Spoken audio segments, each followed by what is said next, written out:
We've been in this look at the Apostles' Creed, studying not so much the creed itself, but the passages that inspired the teachings of it. And we've gotten to this statement very close to the end of the creed.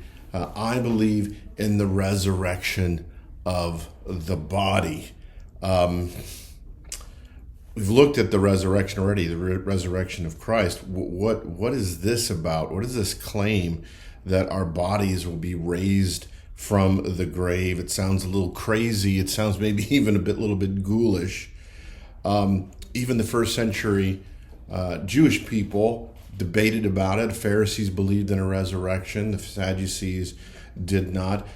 What's the big deal about the resurrection of our bodies? And we'll see that the resurrection, the redemption of all things, not just our souls, but our bodies as well, is at the heart of the Christian hope.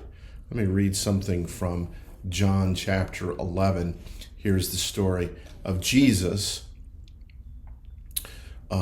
coming to his friends, Mary and Martha, who've just lost their brother, Lazarus, and the grief that they have, and expressing that to Jesus, and then how Jesus responds to their despair. John chapter 11, beginning of verse 21. Lord, Martha said to Jesus, if you had been here, my brother would not have died. But I know that even now God will give you whatever you ask. Jesus said to her, your brother will rise again. Martha answered, I know he will rise again in the resurrection at the last day. And Jesus said to her, I am the resurrection and the life. The one who believes in me will live even though he die. And whoever lives by believing in me will never die. Do you believe this? And this speaks to our hope, our desperation for more life, fuller life, abundant life, and the fact that we live with this uncompromising reality: we will die.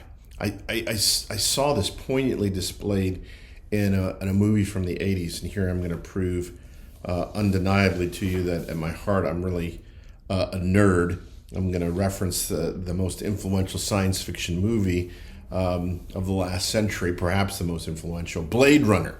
And in that movie, there are these artificial people, they call them replicants.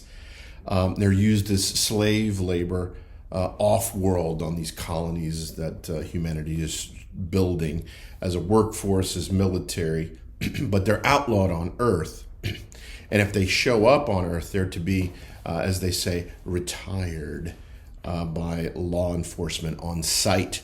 And the law enforcement that takes care of that are called Blade Runners. And these artificial people are better than average humans in just about every way, except that they have a limited lifespan of about 4 years. Now, there's a replicant, an artificial person named Roy Batty. He's brilliant. He's designed for military, and he sensed that his time is coming. So he comes back to Earth, to the manufacturer of his body. He comes to Earth seeking more life from his makers.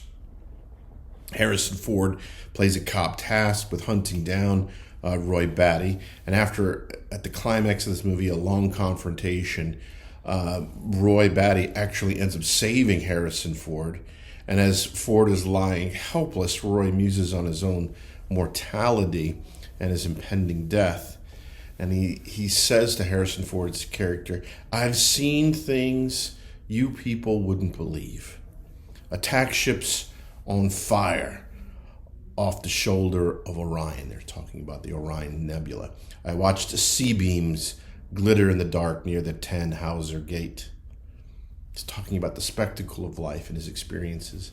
And all these moments will be lost in time like tears in rain. Time to die. And it poignantly captures, again, the spectacle of life and how the inevitability of death seems to erase all of it, captures the tragic futility of it all. Outside hope in divine, death is devastating and it's uncompromising. That's what Martha is experiencing at the death of her brother. Jesus, my brother's dead. Where were you?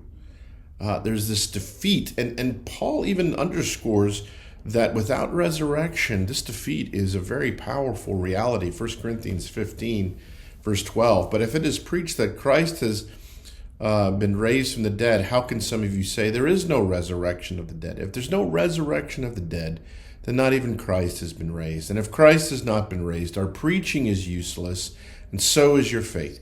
If only for this life we have hope in Christ, we are of all people most to be pitied. Why? Because if death is the end, why do we preach the good news? This life outside of divine intervention gives us only despair. But here's the thing. Jesus was raised from the dead. Death gives way to life. Another place in that same chapter, 1 Corinthians 15. But Christ has indeed been raised from the dead, the first fruits of those who have fallen asleep. For since death came through a man, the resurrection of the dead comes also through a man. For as in Adam all die, so in Christ all will be made alive. This life outside of divine intervention is hard and brutal. Yes, there is glory and spectacle in it, but if there is no resurrection, it'll all be wiped away and lost like tears in rain. But God does intervene, and He redeems, and He restores not simply our souls, but our bodies as well. And I hope that you can grab a hold of that great hope. Yes, things are hard, bodies are falling apart, but God will restore it all. Believe the gospel. Grab a hold of this hope, and it will change everything. Blessings on you all.